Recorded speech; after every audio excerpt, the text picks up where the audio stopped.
Magandang araw pong muli sa inyong lahat. Naway muli ho tayong magkakasama sa pamamagitan po ng palatuntunan ito sa loob po ng isang oras. Kasama po nating muli ang kapatid na Arnel Tumanan. Kapatid na Arnel.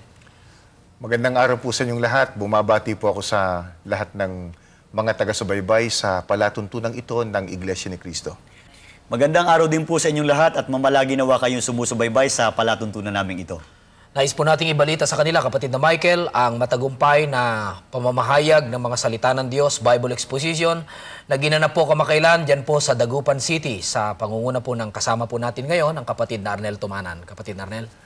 Sa nabanggit po na pamamahayag ng mga salita ng Diyos, nakasama po natin ang isang bago nating kapatid sa loob ng Iglesia ni Cristo, si kapatid na Erlinda Mirafuentes. Kamakailan lamang po ay tumanggap siya ng banal na bautismo sa Iglesia ni Cristo.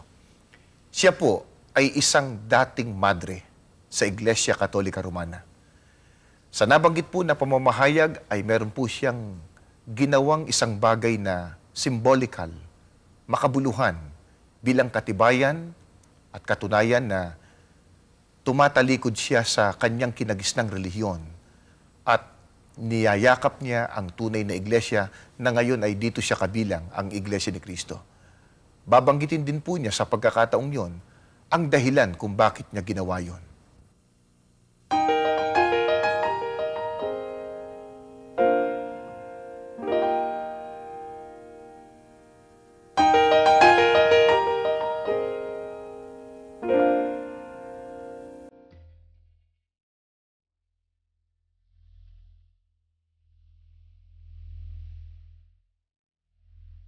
May makatwirang dahilan kaya upang ang isang ipinanganak na Katoliko, bininyagan at kinumpilan bilang Katoliko,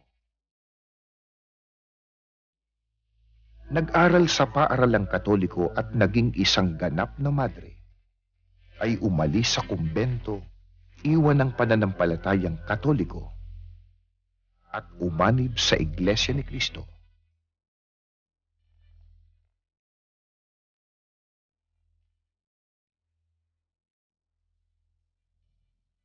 Ngayon ay ibabahagi namin sa inyo ang kasaysayan ng pag-anib sa Iglesia ni Cristo ng isang dating madre, si kapatid na Erlinda Mirafuentes, na ngayon ay nakatala sa Iglesia ni Cristo sa lokal ng Dulag, Pangasinan. Ako po si Erlinda Calderon Mirafuentes. Ang aking mga magulang ay sina Julio Fernandez Mirafuentes. Yung father ko namatay ng maaga, kinupkup ako ng tiyuhin ko. Kaya yung nagiging permanent residence ko sa Cagayan de Oro City. Yung buhay pa yung lola ko, talagang nagisnan ko na sa kanya dahil maliliit pa kami. Lagi nila kaming sinasabihan na tuwing 6:00 ng hapon, luluhod na kami sa altar namin, tapos nagro-rosaryo na kami at saka nagdadasal ng Angelus. Mula sa angkan ng mga debotong Katoliko sa Mindanao, si Sister Erlinda ay lumaki at nagkaisip na isang aktibong Katoliko. Kaya't maging sa panahon ng kanyang pag-aaral, hindi niya nakaligtaan ang mag-ukol ng panahon para sa pagiging mabuting Katoliko.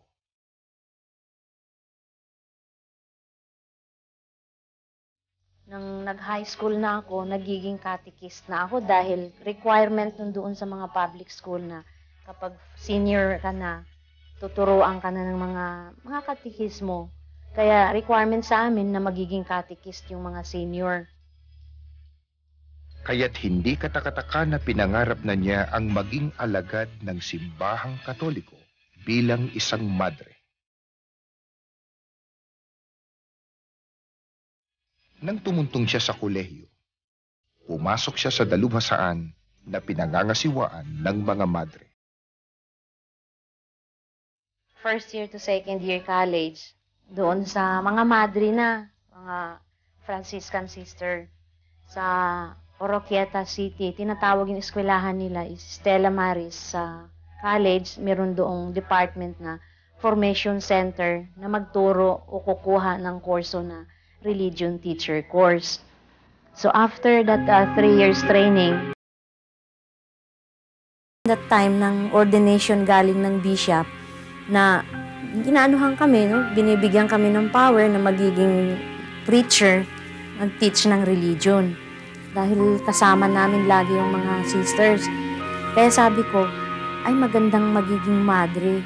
Tapos yun na, para ding pinupush ako ng mga kamag-anak ko dahil sabi nila, ay ikaw yung bunga ng bagong generation. So maganda ngayon, merong sumibol na bagong religious sa ating pamilya. Nung i-trace ang bukasyon, nasa Fernandez side. Kaya yung lola ko, na kapatid ng lola ko rin, sabi nila, mongha. Tapos meron siya mga pinsan at sa mga kapatid niya na nagpari, merong natuloy, meron ding hindi. So kaya, kahit ititrace yung mga Fernandez family sa Davao City, mga Fernandez talaga mga devoted, religious, Catholic na puro, sabi na puro. Ganun. Kasi nang pumasok din ako sa kumbento, meron din akong pinsan doon, si Sister Doris Fernandez, pero lumabas din una sa akin. So yung 1979, sabi nila, okay na, pwede ka nang pumasok sa loob. Ganun. So, noon, tapos doon na ako nagtapos ng BSc sa loob na ng kumbento. 1979, pumasok na ako formally talaga sa Novitiate sa Quezon City, St. Mary's Novitiate. Yung 1981, August 15 yun dahil fiesta yun ng Assumption of the Blessed Mother. Alam naman ng lahat na yung RVM, Religious of the Virgin Mary, ay talagang yung devotion nila yung sa Mary, Assumption ni Mary. So, August 15, 1981, I made my first vow. The vow of, the vow of perfect chastity, evangelical poverty, and the Marian obedience. Sa paniniwala na ang kanyang ginawa ay makabuluhan at tinatanggap ng Panginoong Diyos, naging masigasig si kapatid na Erlinda sa pagtupad ng kanyang tungkulin bilang tagapagturo ng relihiyong Romano. Pinadala ako agad doon sa Papua New Guinea as a missionary, young missionary sister. So, unang-una nga talagang takot ako dahil siyempre alam ko na sabi daw doon sa Papua New Guinea, cannibal daw yung mga tao. First time ko doon, kaya sabi ko, anyway, God is there kasi napag-aralan din namin yun for how many years sa loob. So, I've been assigned there. Nagturo ako sa public school sa Alessi Catholic Mission ng Kerima Diocese, Gulf Province ng Papua New Guinea. So, bali, almost 2 years din ako doon. I was transferred to Borongan, Eastern Samar. Meron kami doon, isang mga RVM, may eskwelahan doon sa Eastern Samar. So, natapos ko din yung 2 years doon sa Samar. April 1, 1989, nagkakaroon doon ng affirmation or yung tinatawag din na perpetual vows. Magiging professed sister na. So, yung final vows, bali, sabi nila, tapos nagre-receive ng ring, ganon. Tapos sabi, yun na nga, full-fledged member ng mga sister.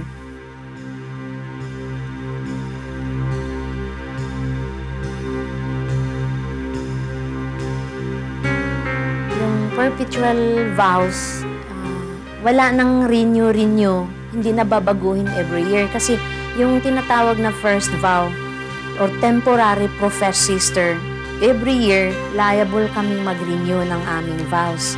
Magpo-pronounce ulit. Pero yung perpetually, wala nang i-renew dahil final vow na. Palibhas ay nagtuturo ng relihiyon sa mga paaralang Katoliko. Hindi lingid kay Sister Erlinda Mirafuentes ang pag-iral ng Iglesia ni Cristo na bumangon sa Pilipinas. Ano kaya ang pananaw ng isang madre tungkol sa Iglesia ni Cristo? Marami akong naririnig tungkol sa Iglesia ni Cristo. Ako din mismo, dahil tinuturoan kami, tinaalam sa amin na Iglesia ni Cristo. Kasi very strong yung debate doon sa Iglesia ni Cristo nang nasa loob kami. Pag once lilipat kayo ng religion, magkakasala kayo ng mortal sin. Pero nasa akin na yun, alam ko na yung Iglesia ni Cristo noon, pero wala pa akong aral na rinig. Tapos sabi ng mga sisters, mga pare, ang gano'n nagsasabi na Iglesia ni Manalo. Kaya takot din ako, yung mga Iglesia ni Cristo. Sabi, pag tatalikod ka doon sa relihiyong Katoliko, tinalikuran mo si Cristo mismo na yun ang founder ng Catholic. Tapos lilipat kayo doon sa kay Manalo na tao. So tinalikuran ninyo yung God, ipapalit ninyo ngayon yung tao na si Manalo. Ganon. Sa kabila ng ganitong mga paratang at pagtuturo sa kanila sa kumbento at pagiging abala sa mga pagtuturo sa paaralan, hindi nalingid kay Sister Mirafuentes ang katotohanan tungkol sa Iglesia ni Cristo sapagkat nagsaliksik siya ng katotohanan. Open ako, hindi ako masyadong nagtatago. Kung ano yung mga hinahanap ko sa buhay ko, I've been searching for peace, naghahanap ako kung saan talaga ako mapalagay, ganun. Kasi sabi ko, for 14 years na ngayon, hinahanap-hanap ko yung meaning ng buhay ko. Tapos yung katotohanan, ganun. Tapos yung kaligtasan. Sinasabi ko openly, pero yung pala itong Iglesia ni Cristo na ito, itong si Aldi de la Cruz, nakikinig lang lagi sa akin. So one time, ini-invite niya ako, sabi niya, kung totoong naghahanap ka ng tunay na, yung katotohanan, no, ganun, pwede kang, maimbita. Sabi ko, saan? Sabi niya, pwede kang mag-observe sa pagsamba namin. So one time, dinala niya ako doon sa kapilya ng Muntinlupa sa Manila. Nung pagpasok ko, yung na-feel ko yung iba, sabi ko, ay, very holy sila dito. Tapos umaawit na yung mga choir. Nag-touch ako dahil choir din ako. Sabi ko, iba yung nila, yung the way they sing. Sabi ko, ay, maganda dito. Pero na-touch ako noon. Na-touch ako doon sa lalo na umiiyak sila, no? Sabi ko, bakit kaya? Hindi ko alam naman na pipikit ba. Di nanood ako. Dahil sabi, mag-observe. Di nag-observe ako. Ganun. Tapos na yung nag-preach na yung ministro. Ay, ang ganda ng pagturo niya dahil, yung niya, pagkasunod-sunod, tapos lahat binabanggit niya yun sa Biblia. Tapos yung nagkataon yung doon na about responsible parenthood, yung topic that time. Napakaganda, kaya nga hanggang ngayon, nandiyan ba sa isip ko yung pinipreach niya. So sabi ko, tingin ako dahil sabi nga ng kaibigan ko, mag-observe ka. Tinitingnan ko, sabi ko, bakit parang ayaw gumagalaw itong mga tao? Yun bang kaayusan, Oo, tapos walang ingay dahil sa, pwede ka namang makipag-usap, nagwawalo yung pare, So sabi ko, bakit malayo yung mga lalaki? Yung kaibigan ko lalaki kasi, tinitingnan ko, paano kaya yun siya pumunta? Nakita ko doon sa dulo, sabi ko, ay, iba sila dito, iwalay ka na. Pero nagustuhan ko.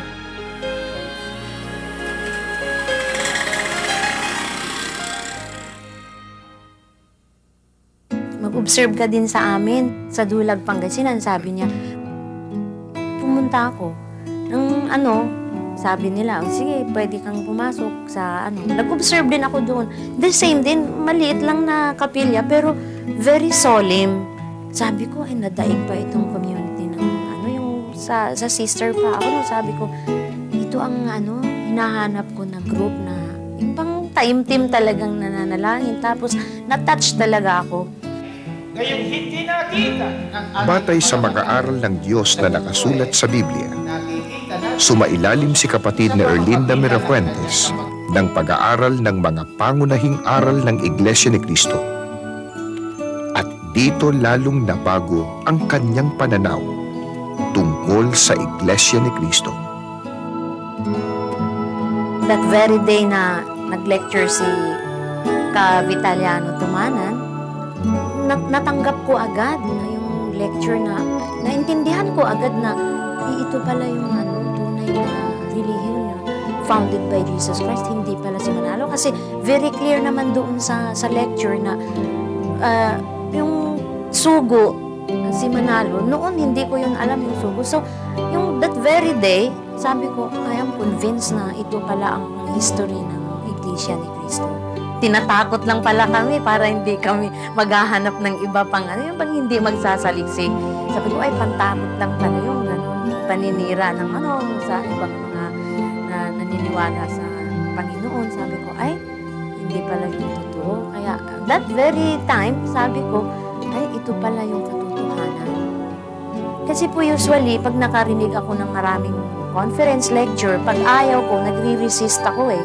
But I am convinced, sabi ko, God is really giving me extraordinary grace. Kasi open ako masyado eh. Yung undergo ako ng doctrine lesson.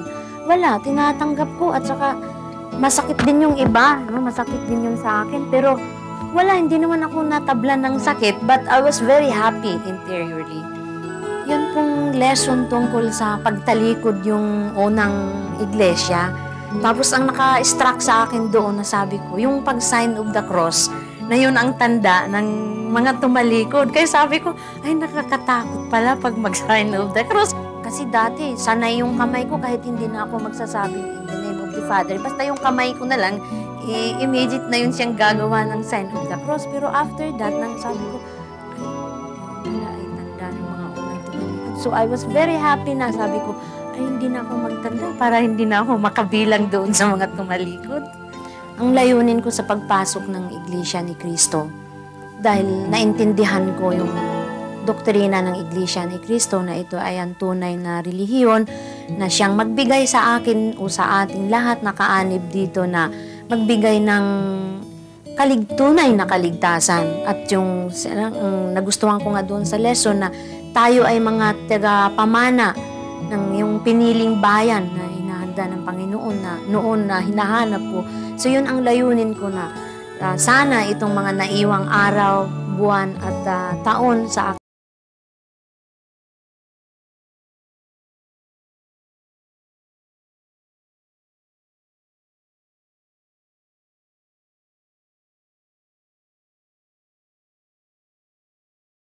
sunod ng kanyang mga utos. Yung marami kasing utos doon na hindi ko nalalaman.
During the baptism or after the baptism, maranasan ko yung kaibahan, ganun.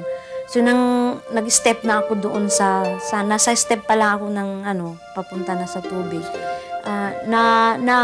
I felt strongly yung nag-iba talaga yung aking at saka nawala yung yung mga burdens ko, yung worries ko, lahat. So hindi masukat at hindi ko maipaliwanag yung saya at tuwa ng after ng baptism ko.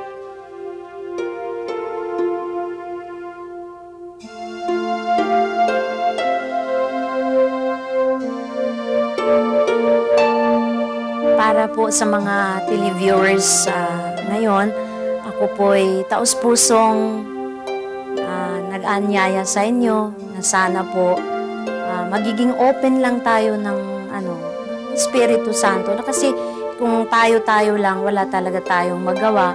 Kaya kung maging bukas tayo sa ibang aral, malalaman din natin yung katotohanan.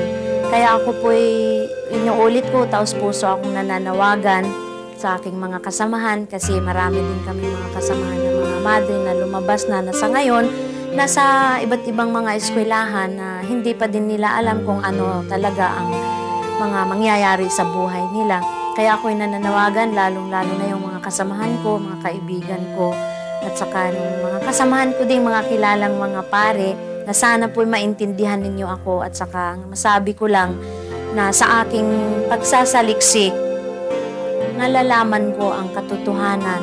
At sana po kayo naman din ay mananaliksik din at hindi lang kontento sa aral na walang ibang matutuhanan, kundi nandyan lang na-confine. So ako po'y nananawagan sa inyo na sana po mananaliksik at makinig sa ibang aral, lalong-lalo na sa tunay o totoo na relihiyon sa Iglesia ni Cristo. At higit sa lahat, nananawagan ako sa aking mga kamag-anak, lalong-lalo na sa aking mga kapatid, na sana maintindihan ninyo ako at matanggap ninyo ako na ganito na ang estado ng buhay ko, na kamadre-madre tapos lumipat sa Iglesia ni Cristo. Ang masasabi ko lang, noong una pa ako'y nananaliksik ng katotohanan at sa ngayon, natagpuan ko ang katotohanan na binigay ng Panginoon sa akin dahil matagal ng taon na ito ay hinahanap ko. At masasabi ko lang, God really is good and He is our divine providence and lagi siyang nagpo-provide sa akin sa aking paghahanap ng katotohanan. So sa ngayon, I am very happy na magsabi sa inyo na hanggang kamatayan, ay gusto kong mamatay bilang Iglesia ni Cristo dahil dito ko natagpuan ang hinahanap ko ng matagal ng panahon, yung kaligtasan at saka makapamana yung mga pangako ng ating Diyos na Ama na sana'y pag namatay ako, babalik ako sa Kanya. Sa bawat pagbabautismo ay may nararagdag na kasaysayan. Kasaysayan ng mga pagsasaliksik ng katotohanan. At pagkakasumpong dito ay ang pagnanais na ibalita ang katotohanan natagpuan at ipamahagi ang tunay na pananampalataya na maghahatid sa tao sa buhay na walang hanggan sa piling ng Ama sa kalangitan. Meron tayong isang kapatid ngayon na minarapat ko pong ipakilala.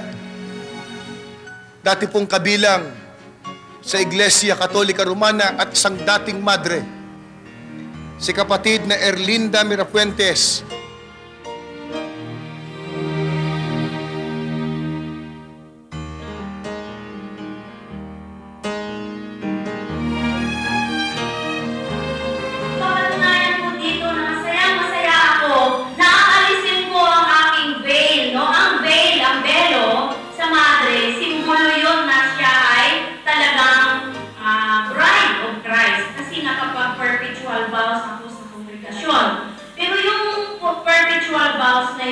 Hindi ko na ngayon sa ipagpapalit sa nalalaman ko na katotohanan sa Iglesia ni Cristo. Kaya po ngayong gabing ito ay taos puso ko at ikinagdadala ko tatanggalin sa inyong harapan itong aking veil, yung belo ko.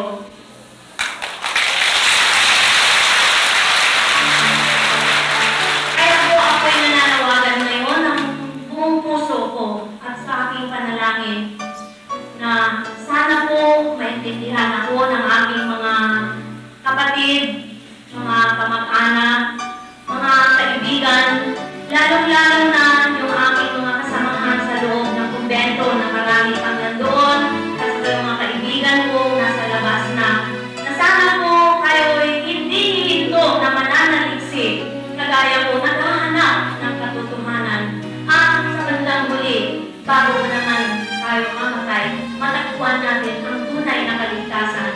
Yung sinasabi na kapag tunay na anak na Diyos ng Ama ay talagang ibigay sa atin ang kaligtasan, yung kayamanan na walang hanggan. Medyo dumadami po, kapatid na Arnel at kapatid na Michael, ang mga madre na pumapasok po sa Iglesia ni Cristo. Ang totoo po, kapatid na Levi at kapatid na Arnel, kung bubuksan na po ang isipan ng mga madre po ngayon o kung ano mang pangkati ng pananampalataya ang kanilang kinaaniban, tsak po ay aanib sila sa loob ng tunay na iglesia. Hindi katakatakayan, kapatid na Levitt, kapatid na Michael. Totoo, nasa Biblia din, merong dating manguusig sa iglesia, si Apostol Pablo, nung siya si Saulo pa. Subalit nung makaunawa ng aral ng ating Panginoong Sukristo, nung marinig niya ang aral ng ating Panginoong Sukristo, hindi lamang naging kaanib sa Iglesia ni Cristo, naging ministro o apostol pa sa loob ng Iglesia. At naway magpatuloy din po kayo sa pagsusuri sa mga aral ng Iglesia ni Cristo sa pamamagitan po ng palatuntunan ito. Kami po ay magbabalik.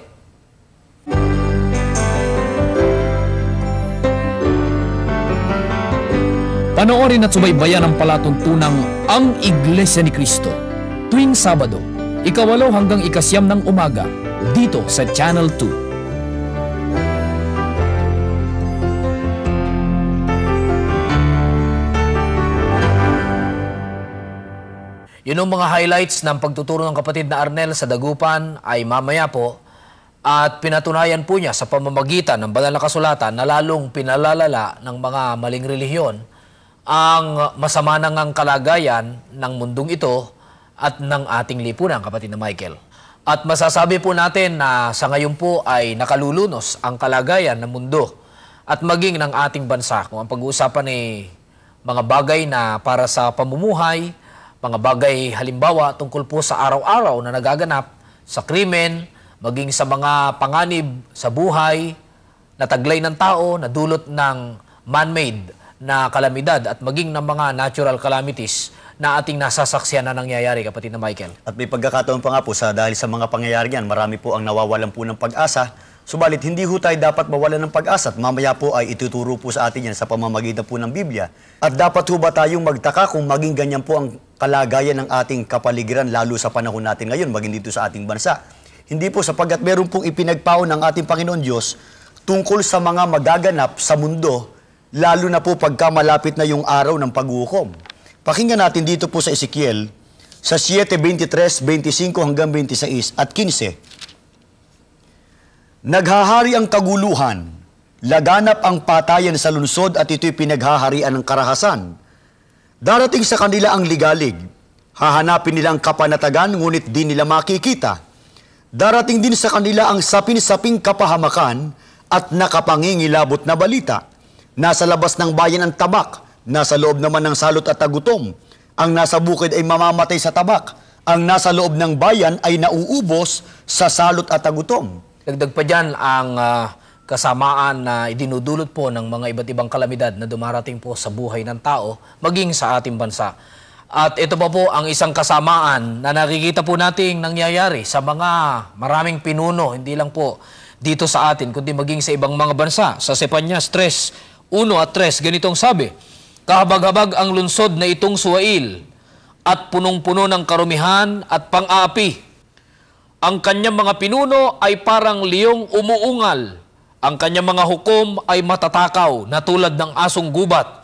Inuubos ang magustuhan bago mag-umaga. Hindi naman po natin sinasabi, kapatid na Michael, na ganito lahat ang mga pinuno. Opo, ina-acknowledge po natin. Opo, may mga pinuno na tapat sa kanilang tungkulin, pero marami.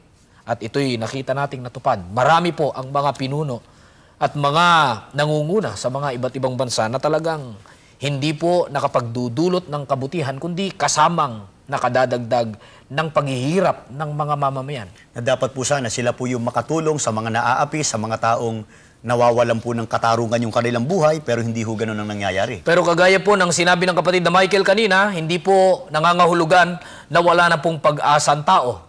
Meron pong matibay na pag-asa, susunod lang sa kalooban ng ating Panginoong Diyos. Kaugnay po niyan ay pakinggan po natin ang mga highlights ng pagtuturo ng kapatid na Arnel sa Dagupan.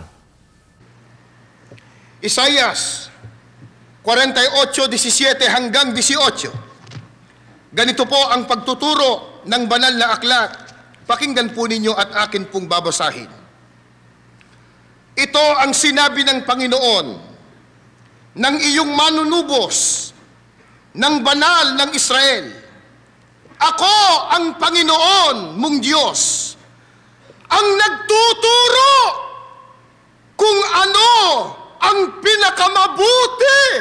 sa'yo, ang nagtuturo sa'yo sa daang dapat mong lakaran.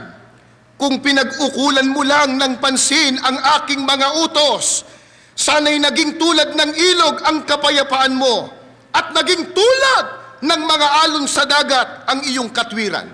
Sabi ng Diyos sa tao, kung pinag-ukulan mo lang ng pansin yung utos ko, sana ang kapayapaan mo parang ilog.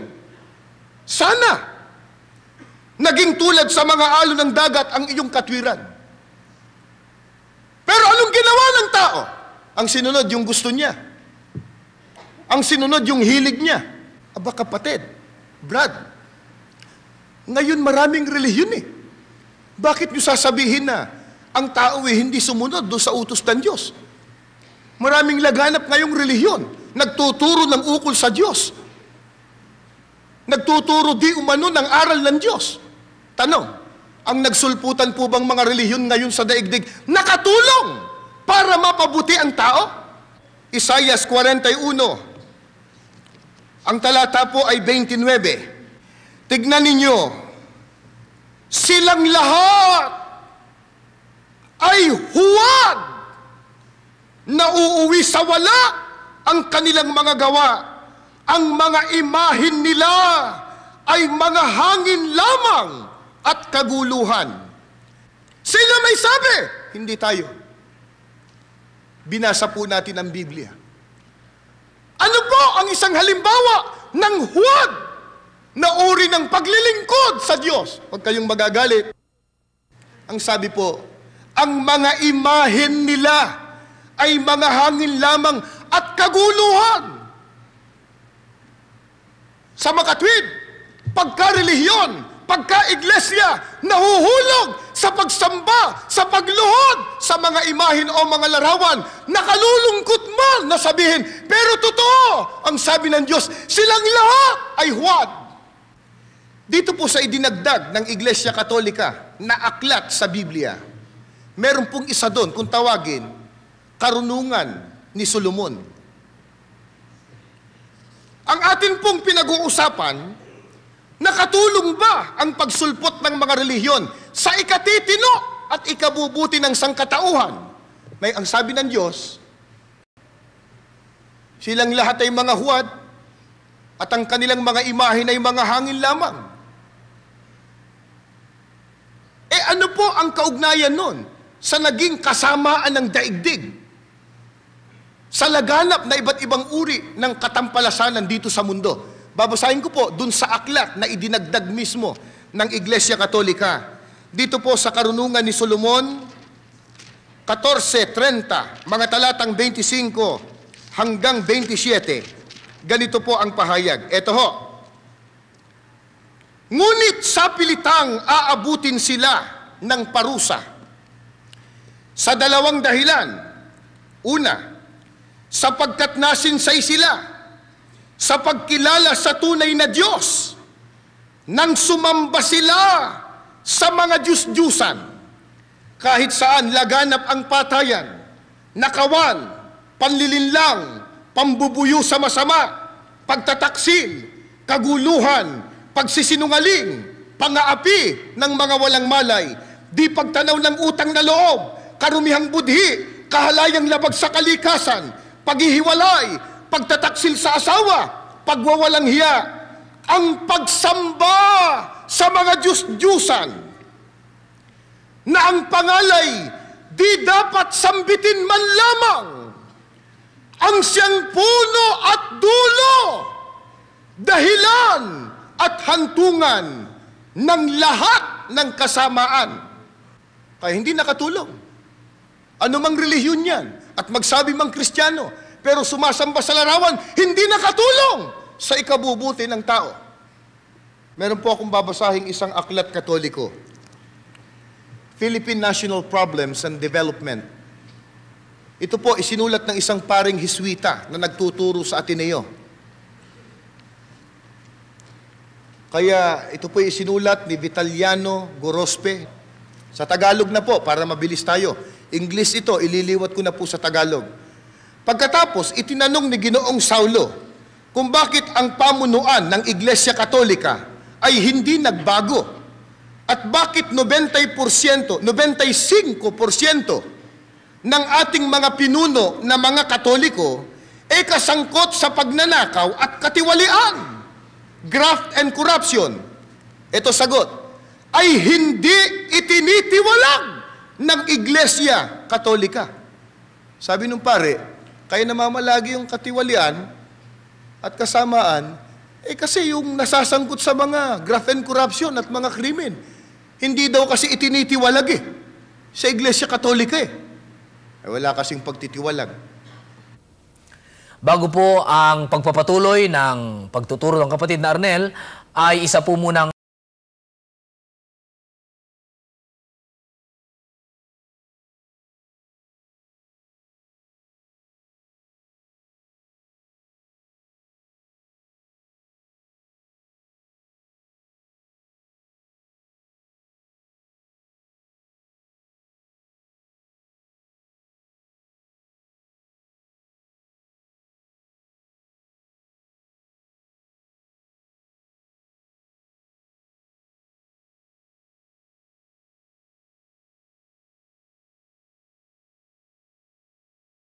mga minamahal po naming sumusubaybay, balikan po natin ang isinagawang pagtuturo ng kapatid na Arnel Tumanan sa Bible Exposition po sa Dagupan.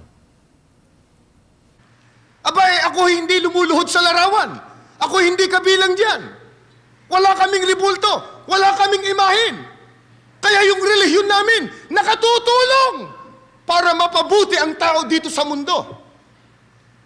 Ano ba yun? Praise the Lord. Kami ay mga protestante, tinuturo naming sumampalataya kay Kristo. Nagdala po ako ng isang aklat, protestante, ang pananampalataya nating protestante. Ito po ay isinulat ng isang pastor protestante, si Albert J. Sanders, isang Amerikano, ng United Church of Christ. Ano po ang aral nila sa protestantismo? Ayon sa kanila, hindi tayo. Pagka tayo, nagpaparatang tayo. Sa kanilang aklat, ito po sabi, pakinggan ninyo, makapagtatamo ba tayo ng kaligtasan sa pamamagitan ng mabubuting gawa? Sinagot po nila, ang ating mabubuting gawa ay di makapagdudulot sa atin ng kapatawaran ng ating mga kasalanan. Ni hindi na tayo madadala ng mga ito sa isang matwid na pakikipag-ugnay sa Diyos. Sa ibang salita, tayo'y di inaaring ganap, di tayo magiging katanggap-tanggap sa Diyos, ang Ama, sa pamamagitan ng ating pagiging kaanib ng Iglesia, ni sa pagsunod sa mga tuntunin nito, ni ng kautusan ng Diyos. Hindi hinihintay ni Kristo na ang tao ay maging mabuti, ni gumawa muna ng gayon o ganitong gawaing relihiyoso bago niya ariing ganap. Para sa bagay na ito, ay sapat ang kanilang pananampalataya. Anong bubuti yung mundo? Hindi na daw kailangan yung mabubuting gawa. Hindi na raw kailangan pa yung ikaw ay sumunod sa mga tuntunin at kautusan ng Diyos. Hindi na raw kailangan ang iglesia. Ano raw ang kailangan? Ang sabi nila, para sa bagay na ito, sapat na ang kanilang pananampalataya. Kaya yan po ang inyong mapapakinggan Sumampalataya ka lang! Ligtas ka na! Ang tao, lalo na yung tamad, wala ka palang gagawin. Isipin mo, sasampalataya ka lang. Praise the Lord! Sama na ako dyan! Totoo ba yung sinasabi nila? Hindi na raw kailangan ang mabuting gawa. Hindi na raw kailangan ang tuntunin at kautusan ng Diyos. Hindi na raw kailangan ang iglesia para ang tao'y maligtas. Ang kailangan daw sumampalataya ka lang! Dito sa Tito, sa Kapitulo 3, ang talata po ay 8. Ganito po ang pahayag ng banal na kasulatan. Pakinggan po ninyo, Biblia po. Tapat ang pasabi, at tungkol sa mga bagay na ito, ay ninanasa kong patutuhanan mong may pagkakatiwala upang ang mga nagsisipanampalataya sa Diyos, sumasampalataya. Ano sabi? Huwag ka nang gumawa ng mabuti. Wala ka nang gagawin dahil sumasampalataya ka na. Ganun ba? Ulitin ko po. Upang ang mga nagsisisampalataya sa Diyos ay maging maingat na papanatilihin ang mabubuting gawa. Ang mga bagay na ito ay pawang mabubuti at mapapakinabangan ng mga tao. Ano pa sabi nila? Abe, hindi naman ikaliligtas daw yung mabubuting gawa. Totoo kaya yun? Pakinggan ninyo at ang babasahin ko po. Unang Timoteo 6:18 hanggang 19. Na sila'y magsigawa ng mabuti. Tandaan niyo yun? Hindi sinabing na sila'y sumampalataya lang. Ulitin ko po. Na sila'y magsigawa ng mabuti. Na sila'y magsiyaman sa mabuting gawa.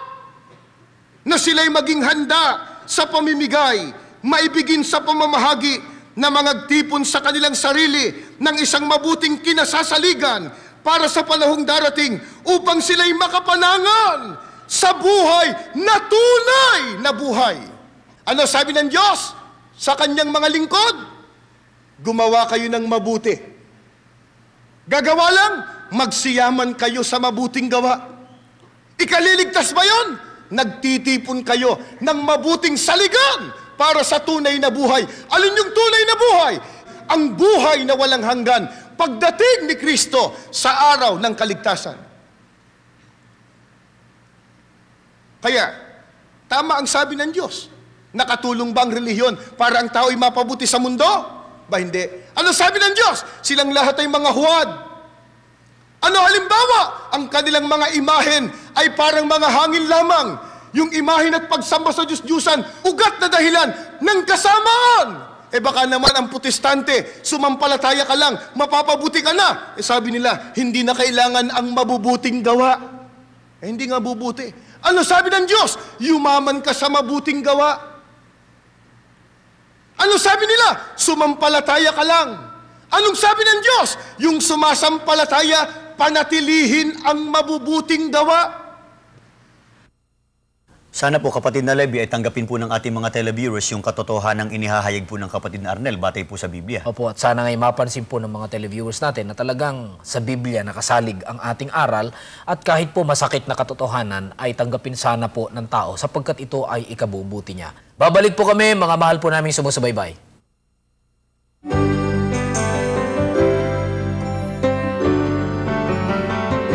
Panoorin at subaybayan ang palatuntunang Ang Iglesia ni Cristo tuwing Sabado, 8 hanggang 9 ng umaga dito sa Channel 2. Mga mahal po namin sumusubaybay, samahan pa po ninyo kami sa isinagawang Bible Exposition sa Dagupan ng kapatid na Arnel Tumanan.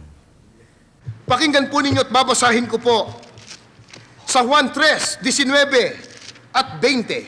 At ito ang kahatulan, na naparito ang ilaw ng sanglibutan at inibig pa ng mga tao ang kadiliman kaysa ilaw, sapagkat masasama ang kanilang mga gawa, sapagkat ang bawat isa na gumagawa ng masama ay napopoot sa ilaw at hindi lumalapit sa ilaw upang huwag masaway ang kanyang mga gawa. Katakataka ba kung maraming tao nagkamali sa pagpili ng relihiyon na aaniban? Hindi. Bakit? Si Kristo may sabi, naparito ang ilaw ng sanlibutan. Sino tinutukoy? Ang ating Panginoong Hesukristo. Ano si Kristo? Ilaw. Pero anong ginawa ng tao? Ang sabi ni Kristo, ang pinili ng tao, kadiliman. Hindi yung ilaw. Bakit ayaw ng tao ng ilaw? Makikita kasi yung madilim na ginagawa niya. yung masama na ginagawa niya. Papaano pa yan inilarawan ng ating Panginoong Hesukristo? Saan pumuntang relihiyon o pumasok na relihiyon ng tao ayon kay Kristo? Mateo 7:13 hanggang 14. Ito po. Pumasok kayo, sabi ni Kristo. Pumasok kayo sa makipot na pintuan. Makipot. Sapagkat maluwang ang pintuan at malapad ang daang patungo sa kapahamakan. At ito ang dinaraanan ng marami. Ngunit makipot ang pintuan at makitid ang daang patungo sa buhay at kakaunti lang ang nakasusumpong niyaon. Ayon po sa ating Panginoong Kristo, saan pumasok ang maraming tao? Ang sabi ni Kristo, yung tunay na daan o pintuan, makipot, makitid. Pero ang dinaanan ng tao, yung maluwang, malapad. Bakit? Maginhawa sa kanya yun Wala siyang gagawin Ayaw ko dito sa makitid. Ayaw ko dito sa makipot. Maraming bawal. Bawal maglasing, magbabagong buhay, sasamba ka, may pagkakaisa. Ay, ayaw ko dyan. Saan mo gusto? Dito sa maginhawa, maluwang, magaang, malapad. Pero anong sabi ni Kristo? Marami nga ang pumapasok doon patungo sa pagkapahamak. Ano katumbas? Hindi tunay na relihiyon, hindi tunay na iglesia, hindi ka dadalhin sa kaligtasan. Pero alin ang tunay? Yung makipot na daan, makitid na daan, makipot na pintuan, patungo sa buhay, patungo sa kaligtasan. Ano ba diferensya?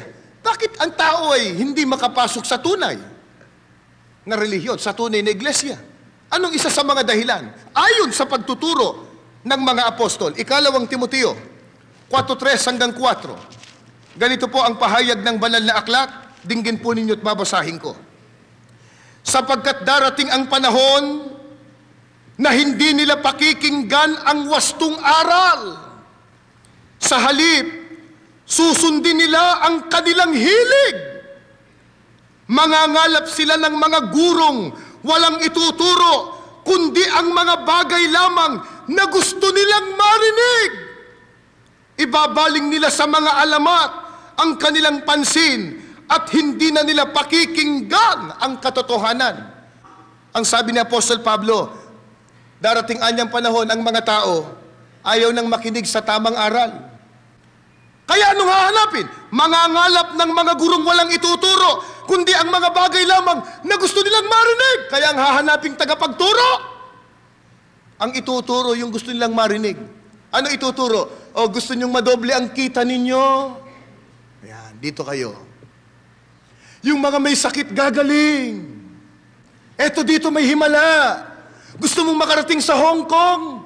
Gusto mong yung visa mo ay maaprubahan? Dito ka, itaas ang kamay. Dapat ba nating ipagtaka? Hindi po, hindi po. Bakit? Nakasulat sa Biblia. Ang sabi ni Apostol Pablo, darating ang panahon, ang tao ayaw na sa tunay na aral. Ang hahanaping tagapagturo, ang ituturo, yung gusto lang ng nakikinig.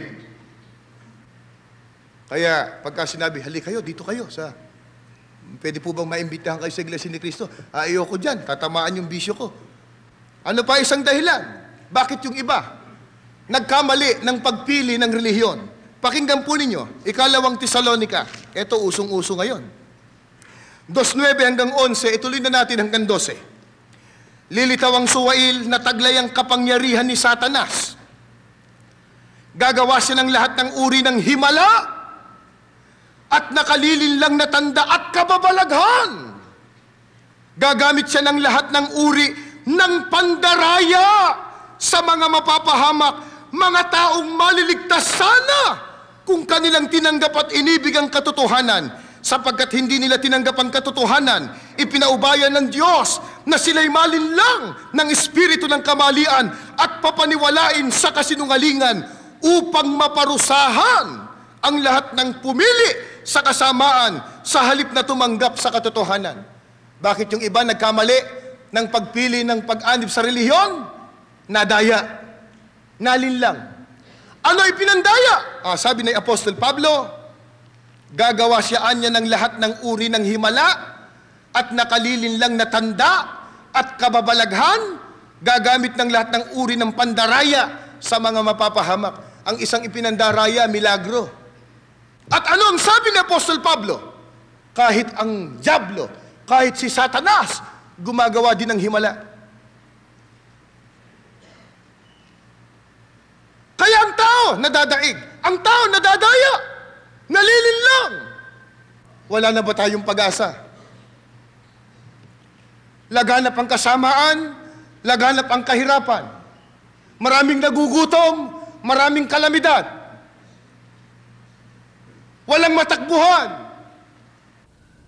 Sa harap po ng kalagayang yan ng tao, kapatid na Levi, ano po ba ang nalalabing pag-asa ng tao na itinuturo po ng Biblia? Yun hong pangako ng ating Panginoong Diyos na inasahan po ng mga tunay na Kristiyano.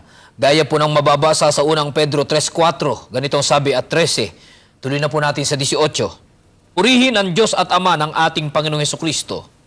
Dahil sa laki ng habag sa atin ng Diyos, isinilang tayo sa isang buhay na pag-asa sa pamamagitan ng muling pagkabuhay ni Hesukristo. At sa isang pamanang inilaan niya roon sa langit para sa inyo. Ito'y hindi mawawala, masisira o kukupas. Kaya ihanda ninyo ang inyong mga isipan at pagkilos. Magpakatatag kayo at lubos na umasa sa pagpapalang tatamuhin ninyo kapag nahayag na si Hesukristo. Nalalaman ninyong kayo'y tinubos mula sa walang kabuluhang pamumuhay na minana ninyo sa inyong mga magulang. Hindi na mga bagay na lumilipas tulad ng pilak at ginto. Pagkatapos pong banggitin ni Apostol Pedro na mayroong buhay na pag-asa sa pamamagitan anya ng pagkabuhay na muli ng ating Panginoon Jesucristo.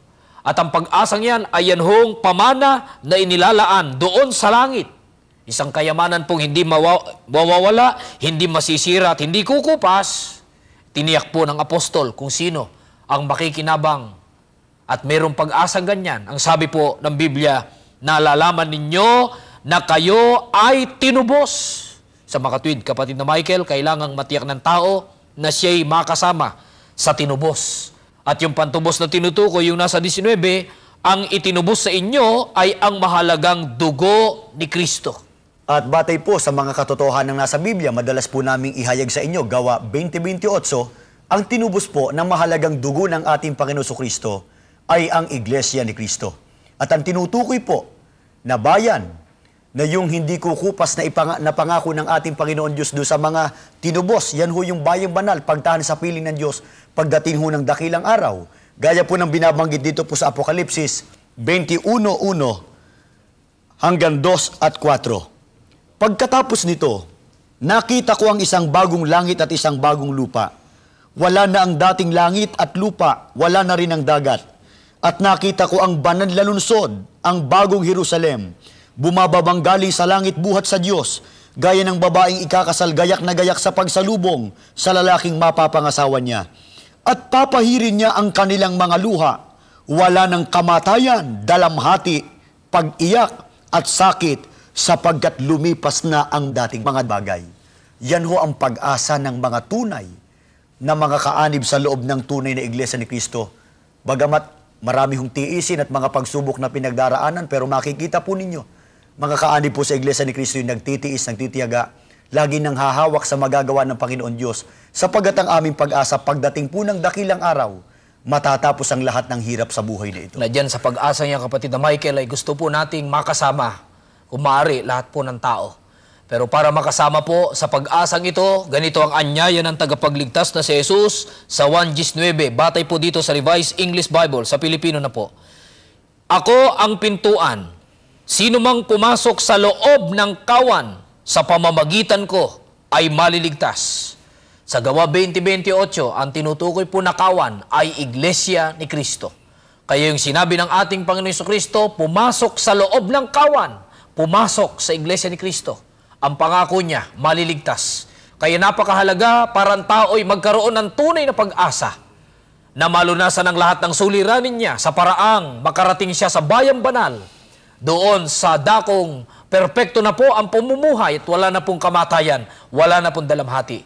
Kailangan lang po tiyakin ng tao na siya'y nasa loob ng tunay na iglesia. Hanapin niya yon, pumasok siya doon, at doon niya isagawa ang kanyang paglilingkod sa Diyos.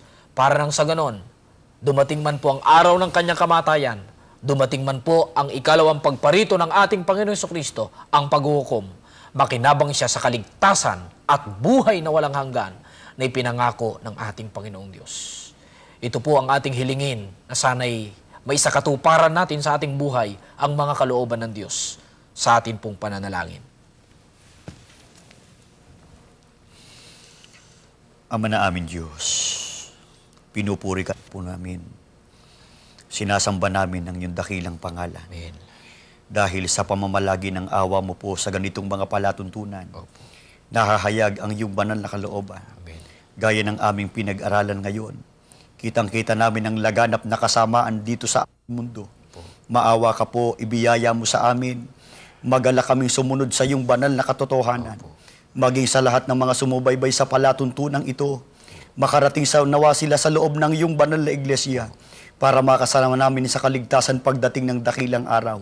Pagpalain mo kami sa araw-araw ng aming buhay at pagka isinugo mo ng iyong bugtong na anak, huwag mo kaming kalilimutan para magkaroon ng kabuluhan ng lahat ng aming mga pagpapagal.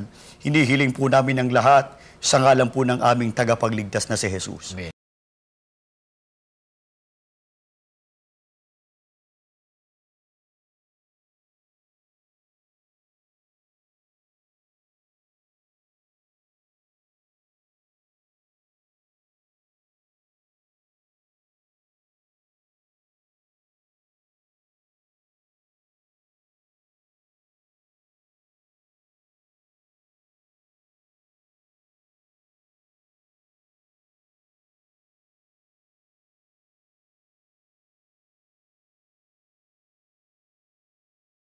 Samahan po ninyo kami sa bagong gusaling sambahan sa Dasmariñas, Cavite at maging dyan po sa Ilocos Norte, sa Lawag City. Yan po ay sa susunod dito sa Ang Iglesia ni Cristo.